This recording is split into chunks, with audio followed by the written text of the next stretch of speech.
Randy Williams. I'm a doctoral student at Tennessee Technological University.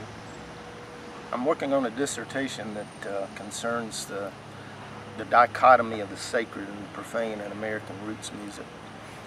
I'm specifically focused on Southern Appalachia. I'm an Appalachian person. My family is from the eastern mountains of Tennessee, Southwest Virginia, and I look at Southern Appalachia as the hearth area of hillbilly music, country music.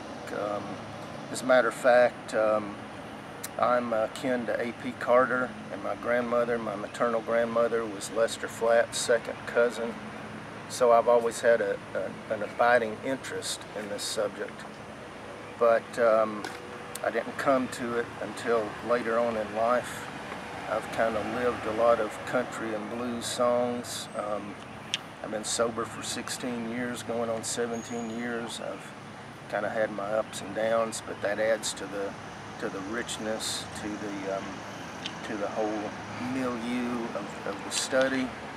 And as far as the sacred and the profane, for those of you who may not know much about that dichotomy as far as early country music, and in my area specifically is 1921 to 1942, a couple of representatives of the sacred and the profane. The sacred would be the Carter family, and the profane would be Jimmy Rogers. Not that they were sacred, perfect people, or that Jimmy Rogers was any kind of a sinner, but the sacred more or less deals with God's music, the things of God, the things of the church, the fundamentalist church that inform the whole Southern Appalachian culture, as opposed to songs that deal with the mundane, with the everyday, with maybe some more risque topics like drinking and carousing and chasing women and so forth. So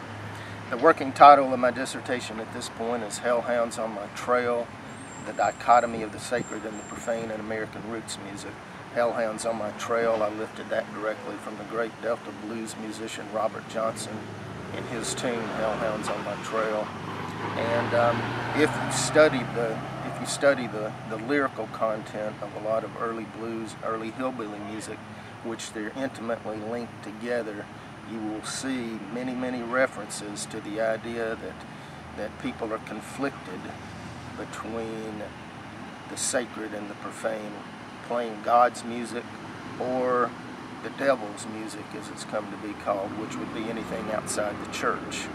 And ironically enough, a lot of the early musicians, country musicians, hillbilly blues musicians grew up in the church. It's where they learned to play, it's where they learned to sing, it's where they learned their stage presence in front of an audience and so forth. And many of them were terribly conflicted, a lot of existential angst between playing in church and playing in a honky-tonk or a juke joint.